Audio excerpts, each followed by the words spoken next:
এবং সেখানে আমাদের বাচ্চারা খুব ভালো রেজাল্ট করে। আমরা 152 পয়েন্টে আমরা চ্যাম্পিয়ন হই।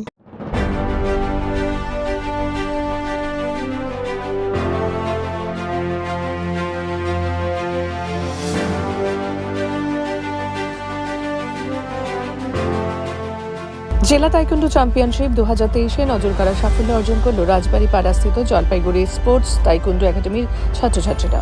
উল্লেখ্য, 21শে মে একদিনব্যাপী জেলা তাইকোন্ডো চ্যাম্পিয়নশিপের আসর বসেছিল স্পোর্টস অথরিটি অফ ইন্ডিয়া বিশ্ব বাংলা ক্রীড়াঙ্গনে জলপাইগুড়িতে। জলপাইগুড়ি স্পোর্টস তাইকোন্ডো একাডেমির কোচ মিন্টু বর্মন জানান, জেলা তাইকোন্ডো চ্যাম্পিয়নশিপে 152 পয়েন্ট পেয়ে একাডেমির ছাত্রছাত্রীরা চ্যাম্পিয়ন হয়েছে। আগামী জুন মাসে রাজ্য স্তরে খেলার সুযোগ রয়েছে।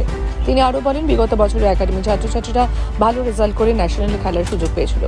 আগামী দিনে যাতে জলপাইগুড়ি জেলার নাম উজ্জ্বল করে পদক আনতে পারে, তাছাড়াও দেশের হয়ে খেলতে পারবে সেটা আশা করছি। শহরের বিভিন্ন ক্লাবের পাশাপাশি জেলার সমস্ত ক্লাব জেলা তাইকোন্ডো চ্যাম্পিয়নশিপে অংশগ্রহণ করে। প্রায় 85 জন অংশগ্রহণ করে বলে তিনি জানান।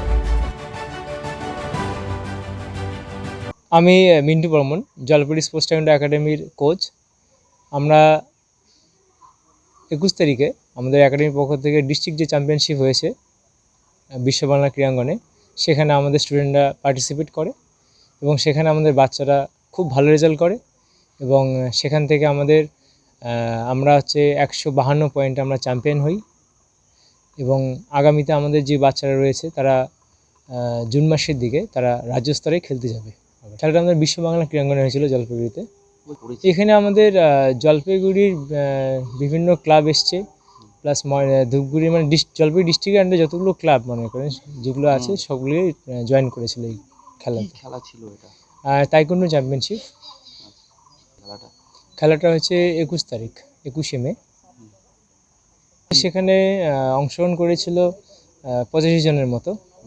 তো প্রত্যেকে ভালো রেজাল্ট করেছে এবং আমাদের এটাতে খুবই সাফল্য বলেছিল। আমরা খুবই খুশি যে বাচ্চারা এত সুন্দর তারা এফোর্ট দিয়েছে, এত সুন্দর পরিশ্রম করেছে, যে পরিশ্রম করে যে ভালো রেজাল্টও করেছে সেটাতে আমরা বেশি খুশি যে তারা ভালো একটা রেজাল্ট করেছে, যার জন্য আমাদের স্কুলের একটা মান রেখেছে। না, অবশ্যই আগেও খেলেছে এবং আগে আমাদের গত বছরে আমরা যেটা সোনালী স্কুলে হয়েছিল সেখানেও আমাদের স্কুল চ্যাম্পিয়ন হয়েছে এবং বাচ্চারা তখনও ভালো রেজাল্ট করেছিল।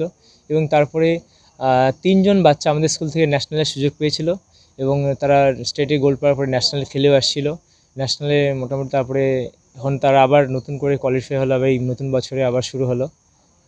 এবার আমাদের চেষ্টা যাতে বাচ্চারা যাতে ন্যাশনাল যেতে পারে এবং চেষ্টা করবে যাতে ন্যাশনাল থেকে যাতে আমাদের জলপাইগুড়ি পদক নিয়ে আসতে পারে। আগামীতে কি লক্ষ্য রয়েছে?